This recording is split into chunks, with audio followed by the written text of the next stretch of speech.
Have you ever wondered what doctors really say about older patients when no one else is around? The truth might surprise you, and to be honest, some of it isn't exactly flattering. Most seniors walk into the clinic with trust. You expect kindness, professionalism, and respect.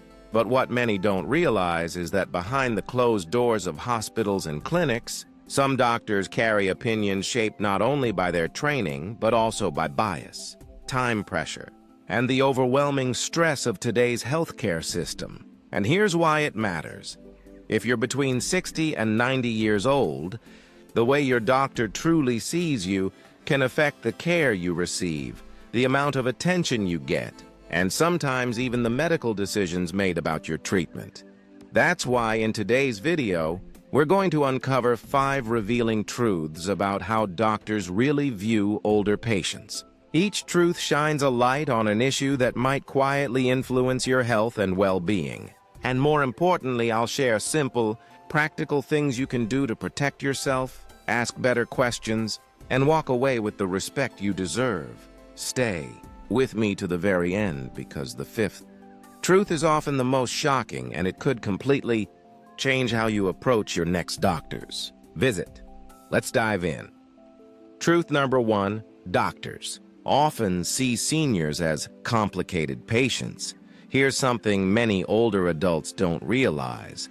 Doctors often see you as complicated, not because you're difficult as a person, but because your health simply isn't as straightforward anymore. Imagine Robert, age 78, who visited his doctor for knee pain. What seemed like a simple problem turned into a long checklist. The doctor had to check his blood pressure, kidney function, and the long list of medications he was already taking just to make sure a new treatment wouldn't cause harm. Now compare that to Jason, a 35-year-old with the same knee issue. Jason walked in, got a quick prescription for anti-inflammatory pills, and walked out in 10 minutes. See the difference? Robert's case wasn't harder because of his personality. It was harder because aging bodies handle medicine differently. The liver and kidneys work more slowly, the heart may not pump as strongly, and even the stomach lining can be more sensitive. That means one pill that's harmless for Jason could be dangerous for Robert. Doctors know this, but here's the catch. They often don't explain it well. Instead of taking time to walk you through what's happening, they sometimes sigh, rush, or even look frustrated. To them, older patients can feel like complex cases instead of respected individuals. Have you ever felt rushed in an appointment, like your concerns were brushed aside? You're not imagining it. Studies show that seniors often get shorter appointment times than younger adults, leaving you feeling dismissed or overlooked. But here's the important part. It's not your fault. The pressure comes from the healthcare system and the doctor's workload, not from you personally. So what can you do? Make a short, focused list of your top 2 or 3 concerns before your appointment. This keeps the conversation clear and ensures the important things get addressed. Bring a trusted family member or friend. Having a second voice in the room slows things down and makes sure your questions get answered. And if you ever feel brushed off, politely but firmly say, "I need a moment to be sure I understand." That one sentence can reset the tone and remind your doctor that you deserve the same patience as anyone else. Remember this: your health might be complicated, but your dignity is not. Truth number 2, doctors sometimes assume seniors can't understand. This one is tough to hear, but it's real. Some doctors quietly assume that older patients won't understand complex medical information. Take Mary, age 82. She went to her doctor after experiencing sudden dizziness. Instead of digging deeper, her doctor waved it off.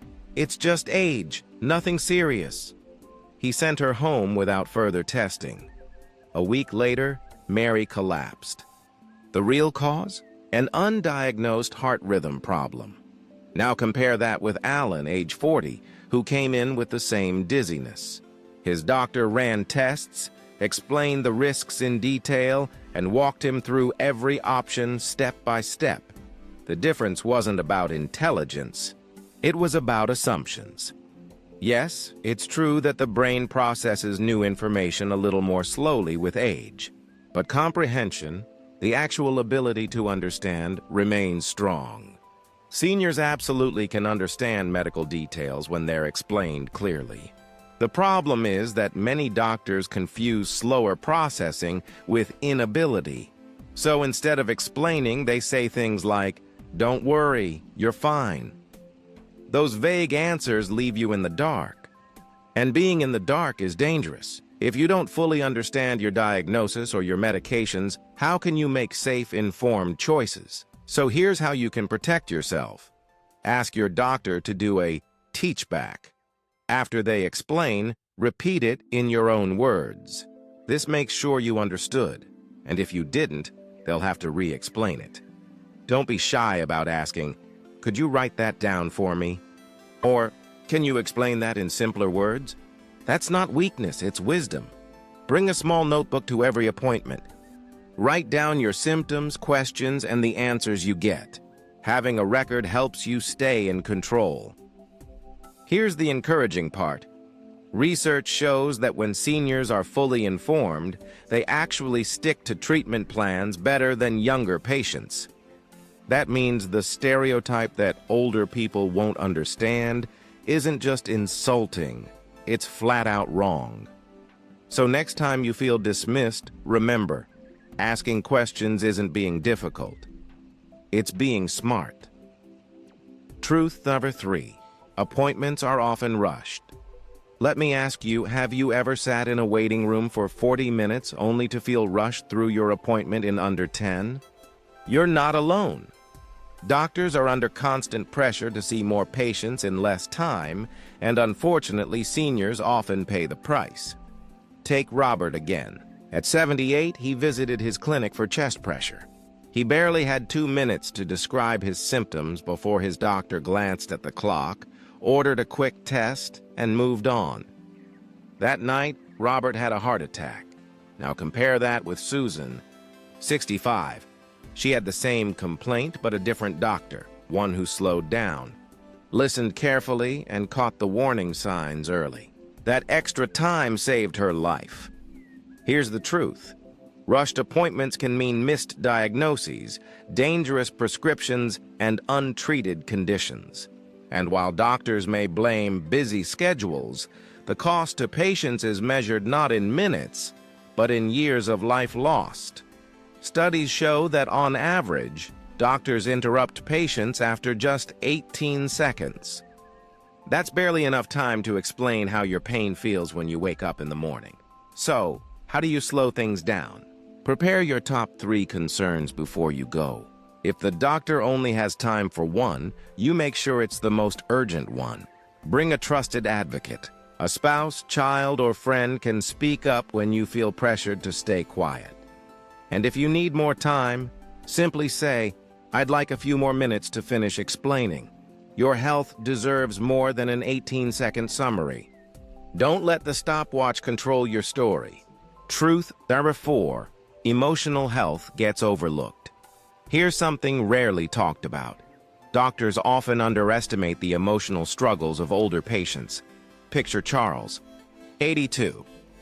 After losing his wife, he told his doctor he felt lonely and depressed. The doctor smiled politely, then shifted the conversation back to blood pressure and lab results. Within weeks, Charles's sadness deepened into clinical depression. His health spiraled, not because of a new disease, but because his emotional pain was ignored. Now think of Linda, 70, who shared the same feelings with her doctor. But this time, the doctor listened.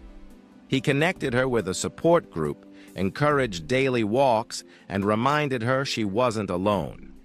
Today, Linda is active, social, and thriving.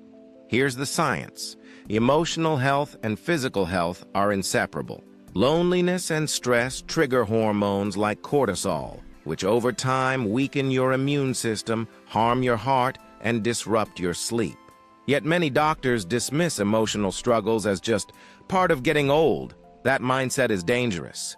Depression and loneliness in seniors aren't small issues. They are linked to faster decline, more hospital visits, and shorter life expectancy. So what can you do? Speak openly. If you're feeling unusually sad, down, or disconnected, say it, even if your doctor doesn't ask. Track your moods. If you've lost interest in activities for more than 2 weeks, that's a red flag. Ask directly, is there someone I can talk to? A counselor, a therapist, or a support group? Remember, acknowledging emotional health isn't weakness, it's strength. Just like Linda, when you get the right support, your body and mind both improve. Truth number 5. Many doctors underestimate prevention. The final truth might shock you. Many doctors quietly assume that prevention doesn't matter for older adults. Take Frank, 78, who once asked if exercising and eating better was still worth the effort. His doctor shrugged and said, "At your age, it probably won't make much difference." Discouraged, Frank stopped his morning walks.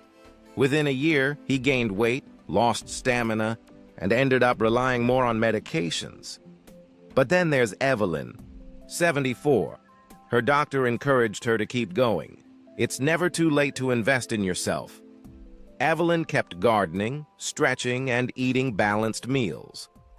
Today, she's active, energetic, and still enjoying independence. Here's the truth. Prevention always matters. Even in your 70s, 80s, or 90s, your muscles can grow stronger, your balance can improve, and your brain can stay sharp. Exercise reduces fall risk, lowers heart disease, and even cuts the risk of dementia. Eating well improves blood sugar, cholesterol, and energy. And staying mentally engaged through reading, puzzles, or learning keeps your memory sharper. So if anyone has ever told you it's too late, don't believe them. The body responds at every age. Here's your prevention checklist. Move daily. It doesn't have to be a marathon. Even a 10-minute walk after dinner makes a difference. Eat for energy. Add 1 serving of vegetables, hydrate, or choose whole foods over processed ones. Challenge your brain. Read, play games, or learn something new. Your brain loves stimulation. Prevention isn't about pretending you're younger. It's about protecting your independence and dignity for as long as possible. Final thoughts. So, what have we uncovered today? Doctors may see seniors as complicated. They may assume you can't understand. They may rush through appointments. They may ignore emotional health. And they may undervalue prevention. Each of these attitudes chips away at the care you deserve. But here's the empowering truth. You are not powerless. Your voice, your persistence, and your choices still matter. If one doctor won't listen, find another. If you're told it's too late, prove them wrong with small, steady changes. And if you feel invisible, remind yourself that your worth does not expire with age. You are your best advocate. By asking clear questions, demanding real answers, and investing in your body and mind, you take back control. So here's my challenge to you. Write down 1 question you'll take to your next appointment, and don't leave until you understand the answer. Pick 1 small preventive habit to start today.